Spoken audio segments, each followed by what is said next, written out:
Honorable Minister for Finance, Honorable Minister of State for Environment and Forest and Climate Change, Mr. Tripathi, Mr. Dasgupta, and really the hero of this event, and my good friend, the Minister, Mr. Piyush Goyal.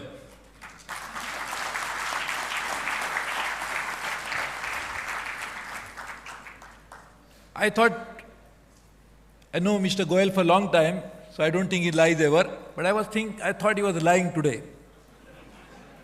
When he said this is a valedictory session. When I came in, saw so many people, I thought it must be the inauguration session.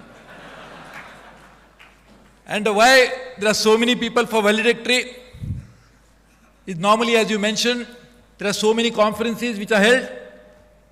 Normally everything is over after the inauguration. Because the conference is meant only for the inauguration.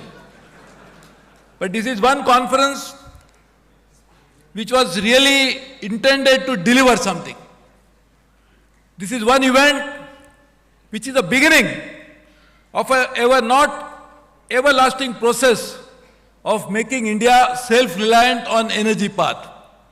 And all of you have made commitment to that, and that's why I am sure all of you are present here as missionaries to make this happen. And therefore I really first of all congratulate Piyush Goyal for doing this, and I am not surprised at all by the result. Knowing him for so many years, I know how he works, and therefore this is something which is a very significant step towards achieving energy Swaraj for India. We will really move towards making sure that we don't rely on imports, but we'll actually make something available within our own country. And to even make India possible, we need electricity. As my good friend Arvind was just now pointing out, our per capita consumption of electricity is so low, and if you exclude from that the amount of consumption that goes in industrial and commercial uses, the per capita is still lower. So if you want more manufacturing, more commercial activity to take place, our GDP, which Mr. Jaitley is trying to do and raise it to 10%, if that has to happen, our Prime Minister vision of developed India has to succeed. The only way we can make it happen is to produce more electricity, more energy in India. And to make that happen, we'll have to make it not based on what we import. And my good friend Mr. Prakash Javadekar will never be happy if we use fossil fuels. And therefore, if the only way we can want to make it, the energy which is made in India, the energy which is made on the local resources available, and which is also environmentally compatible, there is no other way than what we can generate from renewable energy. So I wish to sincerely thank you, congratulate you on behalf of 1.25 billion people of India.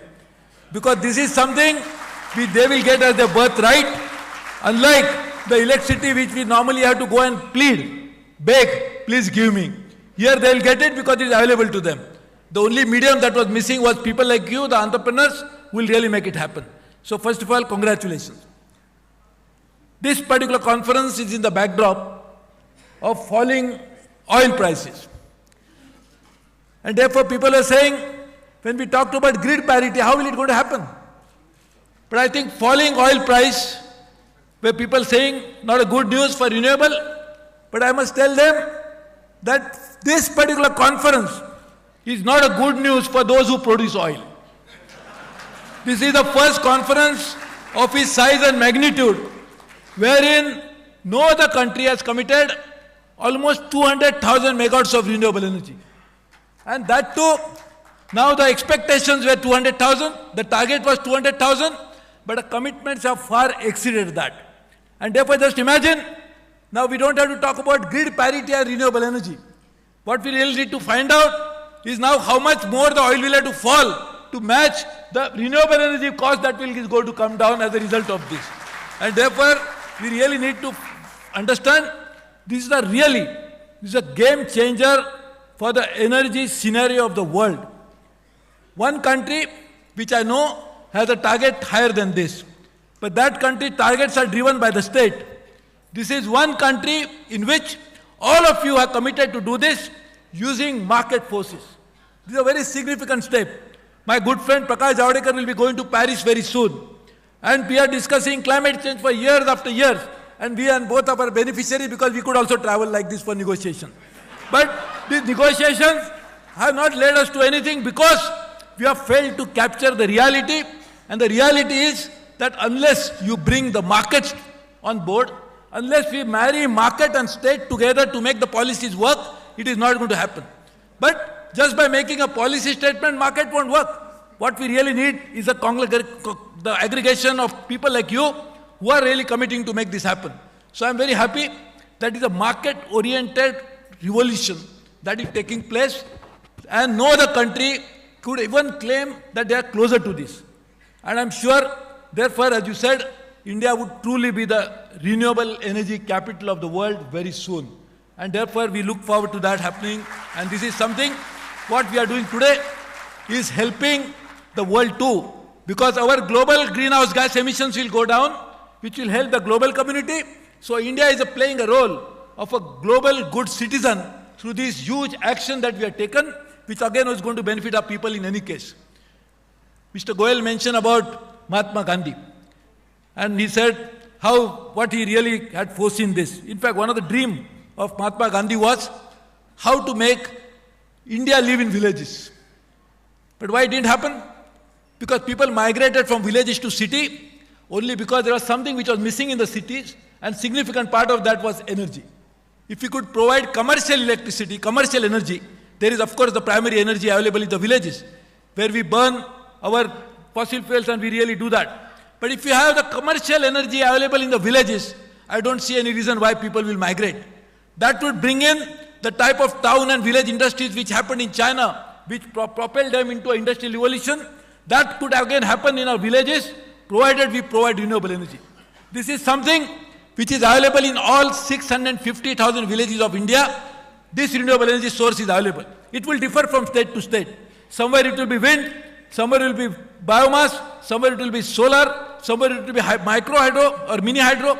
But all of this is available in some village or the other is a renewable energy source. We really need to capture it, we really need to take it, and therefore this is a significant revolution that will happen even in our social transformation. The social landscape will change too as a result of this. And we had missed the bus long time ago, though India was the first country to set up a ministry for new and renewable energy. But we only thought at that time that our mission was only to set the ministry. We didn't have to generate electricity because we had done our job. We have set up a ministry. But Mr. Goyal probably is one of the first few ministers who realized that a ministry job is not to just put booklets, but to actually generate electricity. And therefore, this is what we are trying to do. And I'm really very happy and very proud that this is something which is happening. Mr. Jaitley and Mr. Piyush Goyal was expecting him from him. But I think you must sign one more certificate today to say that 3 years from now, we will make all the renewable energy available without claiming any subsidy from the government. And that will be the true market change that would really happen in the country. I know you need support for a few years, but should not rely only on that. The scalability that will happen will bring down the energy prices. Just imagine, there are 900 million users of mobile phones in India. There are more than 1 billion users of mobile phone in China. There are 2 billion users of mobile in the world, which has brought down the price of mobile set by what it is today. If it was not China and India using mobile, the price of mobile will be 50 times higher than what it is today. So if you are going to scale up renewable energy over a period of time, we should make sure that we should not rely on subsidy. We should rely on market forces, rely on innovation, rely on efficiency, and that's how it will happen. So therefore, I look forward to that happening, and I look forward to you playing a key role. Congratulations to Mr. Piyush Goyal, Mr. Tripathi and all his colleagues in the MNRE for doing such a wonderful job. I look forward to that happening. And the conference title, I could not understand it properly what it meant. It means reinvest. It doesn't mean invest. It means reinvest. So I think you have to keep reinvesting your profit that you'll make from here into renewable energy all the time. Don't make it from here. Don't take subsidy from here and go away. This is not a reinvest. It is reinvest. Thank you.